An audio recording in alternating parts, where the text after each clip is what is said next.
মুখ্যমন্ত্ৰী ডক্টৰ হিমন্ত বিশ্ব শৰ্মাক চেলেঞ্জ সাংসদ প্ৰদ্যুৎ বৰদলৈ একেদিনাই চাকৰিৰ নিযুক্তি পত্ৰ দিলে 600 গৰাকী প্ৰাৰ্থীক ৰাজ্যৰ মুখ্যমন্ত্ৰী ডক্টৰ হিমন্ত বিশ্ব শৰ্মাই ঘোষণা কৰিছিল 1 লাখ নিবনুৱা শিক্ষিত যুৱক যুৱতীক চৰকাৰী চাকৰি দিয়াৰ শৰ্মা চৰকাৰে চাকৰি দিছে যদিও বৰ্তমানো সম্পূৰ্ণ হোৱা নাই 1 লাখৰ প্ৰতিশ্ৰুতি ডক্টৰ হিমন্ত বিশ্ব শৰ্মাই ঘোষণা আৰু চাকৰি দিয়াৰ মাজতে মুখ্যমন্ত্ৰীগৰাকীক এক প্ৰকাৰৰ চেলেঞ্জ কৰিলে নগাঁও লোকসভা সমষ্টিৰ সাংসদ প্ৰদ্যুৎ বৰদলৈ নগাঁৱত কেইদিনমান পূৰ্বে এক সংবাদমেল আয়োজন কৰি সাংসদগৰাকীয়ে ঘোষণা কৰিছিল নগাঁৱত অনুষ্ঠিত কৰিব নিয়োগ মেলাৰ জৰিয়তে ভাৰতৰ বিভিন্ন ৰাজ্যত কোম্পানীত চাকৰি প্ৰদান কৰিব শিক্ষিত নিবনুৱা যুৱক যুৱতীসকলক সাংসদগৰাকীৰ নিয়োগ মেলাৰ ওপৰত সমালোচনা কৰিছিল নগাঁও সদৰ সমষ্টিৰ বিধায়ক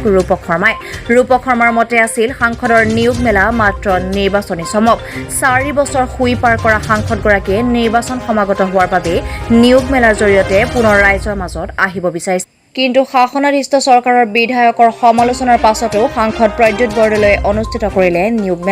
নিয়োগ মেলাত নগাঁও জিলাৰ উপৰিও আন জিলাৰ নিবনুৱাইও চাকৰিৰ সন্ধানত আহিছিল নিয়োগ মেলালৈ হাজাৰ যুৱক যুৱতীয়ে অংশগ্ৰহণ কৰিছিল বিভিন্ন কোম্পানীৰ সাক্ষাৎকাৰত সোমবাৰে নগাঁৱৰ 10খন হাইস্কুলত সাংসদ প্ৰদ্যুৎ বৰদলৈ 600 গৰাকী প্ৰাৰ্থীক প্ৰদান কৰে চাকৰিৰ নিযুক্তি পত্ৰৰ লগতে নিয়োগ মেলাৰ প্ৰমাণ পত্ৰ এটা চাকৰি লাভ কৰি উৎফুল্লিত হৈ পৰে নিযুক্তি পত্ৰ লাভ কৰা প্ৰাৰ্থীসকল ৰাজ্যৰ মুখ্যমন্ত্ৰী ডক্টৰ হিমন্ত বিশ্ব শৰ্মাক এক প্ৰকাৰৰ চেলেঞ্জ কৰি সাংসদ প্ৰদ্যুৎ বৰদলৈ হাঁহি বিৰিঙাই তুলিবলৈ সক্ষম হ'ল 600 গৰাকী শিক্ষিত নিবনুৱা যুৱক যুৱতীৰ মুখত চৰকাৰী চাকৰি নহয় যদিও এটা ভাল বেচৰকাৰী কোম্পানীত চাকৰি লাভ কৰি ধন্যবাদ জ্ঞাপন কৰিলে চাকৰিপ্ৰাপ্ত প্ৰাৰ্থীয়ে নমস্কাৰ মোৰ নাম শ্ৰী কুঞ্জন কিশোৰ মহন্ত মোৰ বৰদোৱা ভালে লাগিছে মই বিলিং এছ'চিয়েটত পাইছোঁ বিলিং এছ'চিয়েট আহমেদাবাদৰ পষ্টিং দিছে হয় ভালেই লাগিছে প্ৰিপাৰেশ্যন এতিয়া চাওঁ বাকী তেওঁলোকৰ ডকুমেণ্টছ ভেৰিফিকেশ্যন আছে সেইখিনি কৰি মেলি লোৱাৰ পিছত কেনেকৈ কি কৰিব ঘৰতো পাতি কৰি লওঁ তাৰপিছতে সিদ্ধান্ত গ্ৰহণ কৰিম আৰু সাংসদগৰাকী কি ক'বা নাই বহুত ভাল এটা পদক্ষেপ লৈছে তেওঁ যিহেতু আমাৰ নিবনুৱা সমস্যাৰ বহুত অসুবিধা আছে গোটেই অসমতে তেওঁ যিটো পদক্ষেপ ল'লে যে সকলো যিখিনি নিবনুৱা আছে অন্ততঃ তেওঁলোকে এটা সুবিধা পাইছে যাতে তেওঁলোকে নিজৰ যোগ্যতাৰ ভিত্তিত কিবা এটা পাব পাৰে ভাল পদক্ষেপ লৈছে ভাল লাগিছে উল্লেখ্য যে নিয়োগ মেলাত দেশৰ আগশাৰীৰ প্ৰায় 68টা কোম্পানীয়ে অংশগ্ৰহণ কৰিছিল উত্তৰ পূৰ্বাঞ্চলত এয়াই প্ৰথম নিয়োগ মেলা য'ত দেশৰ আগশাৰীৰ 68টাকৈ কোম্পানীৰ প্ৰতিনিধিয়ে নগাঁৱত উপস্থিত হৈ পোনপটীয়াকৈ শিক্ষিত যুৱক যুৱতীৰ সাক্ষাৎকাৰ গ্ৰহণ কৰি লগে লগে নিযুক্তি পত্ৰ প্ৰদান কৰিছে বুলি জনালে সাংসদ প্ৰদ্যুৎ বৰদলৈয়ে আজি এয়া মোৰ কাৰণে অতি আনন্দদায়ক এক উপলব্ধি যে এবছৰ কালতকৈ অলপ বেছি সময় মই লাগি নগাঁৱলৈ আমাৰ বিভিন্ন দেশৰ প্ৰতিষ্ঠিত যিবিলাক বেলেগ কৰ্পৰেটছ বেলেগ কোম্পানী আছে তেওঁলোকক মই নিমন্ত্ৰণ জনাইছিলোঁ যে তোমালোক আহা অসমলৈ আহা তোমালোক আহা উত্তৰ পূৰ্বাঞ্চললৈ আহা আৰু আহি পেলাই আমাৰ যিসকল যুৱক যুৱতী আছে যিসকল যোগ্য যুৱক যুৱতী তেওঁলোকক তোমালোকে আহি পেলাই এটা তেওঁলোকৰ নিজৰ ব্যক্তিত্ব বিকাশৰ কাৰণে এটা সুযোগ দিয়া আৰু এই লাগি নেৰানেপেৰা চেষ্টাৰ ফলত যোৱাকালি নগাঁও নিয়োগ মেলাখন অনুষ্ঠিত কৰা হ'ল আৰু এই নিয়োগ মেলালৈ দেশৰ ভালেমান আগশাৰীৰ প্ৰতিষ্ঠিত কোম্পানীৰ প্ৰতিনিধিসকল আহিছিলে তেওঁলোকৰ নিজৰ HR কনচালটেণ্টছ আহিছিলে আৰু তেওঁলোকে আহি গোটেই দিনটোত প্ৰায় 4,300 যুৱক যুৱতীৰ ইণ্টাৰভিউ ল'লে আৰু বেলেগ ক্ষেত্ৰত বেলেগ অৰ্হতা অনুযায়ী বেলেগ কৰ্মসংস্থানৰ কাৰণে একেবাৰে স্বল্প শিক্ষিত পৰ্যায়ৰ পৰা ক্লাছ 10ৰ ওপৰৰ পৰা একেবাৰে ইঞ্জিনিয়াৰ্ছ ITI IIT গ্ৰেজুৱেটছ BCom বা বেলেগ ধৰণৰ প্ৰফেচনেল কৰ্চেছ বা তেনেকৈ বেলেগ যুৱক যুৱতীৰ ইণ্টাৰভিউজ ল'লে আৰু মই জনাবলৈ পাই অত্যন্ত সুখী হৈছোঁ যে যিসকল যুৱক যুৱতীয়ে তেওঁলোকৰ ইণ্টাৰভিউ দিলে বা তেওঁলোকৰ বায়'ডাটা বা তেওঁলোকক দিলে তাৰ প্ৰায় 50% 2,811 জন ইতিমধ্যে কোম্পানীবিলাকে কিছুমানে প্ৰত্যক্ষভাৱে এপইণ্টমেণ্ট দিয়াৰ কথা ঘোষণা কৰিলে সেই সংখ্যা প্ৰায় 600 তাৰ উপৰিও বাকীসকলক ফাইনেল ইণ্টাৰভিউ বা মেডিকেল বা বেলেগ ক্ষেত্ৰৰ কাৰণে তেওঁলোকে নিৰ্বাচিত কৰিছে সেইসকলৰ পৰ্যায়তো অহা 10-15 দিনৰ ভিতৰতে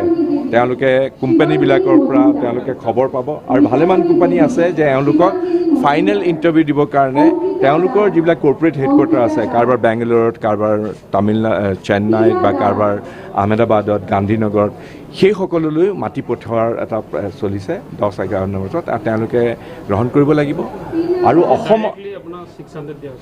ডাইৰেক্টলি আজি যিটো আছে 600 আজি ডাইৰেক্টলি তাৰোপৰি আৰু ভালেমান আছে প্ৰচেছিং চলি আছে তেওঁলোকে কাৰণ কোম্পানীবিলাকৰ কিছুমান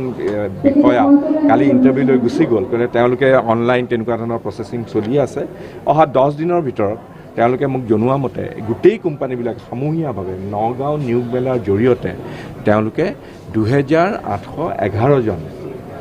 2811 প্ৰায় 3000 ওচৰা-ওচৰি যুৱক যুৱতীক বিভিন্ন পৰ্যায়ত নিৰ্বাচিত কৰিছে কিছুমানে প্ৰত্যক্ষ কিছুমানে পৰোক্ষ তেনেকুৱা ধৰণৰ বিভিন্ন পৰ্যায়ত আৰু আজি এইটো অনুষ্ঠান নগাঁও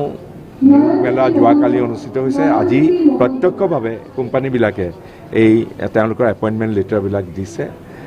মই সেই অনুষ্ঠানত উপস্থিত হ'বলৈ পাই আৰু এজন জনপ্ৰতিনিধি হিচাপে মই নগাঁও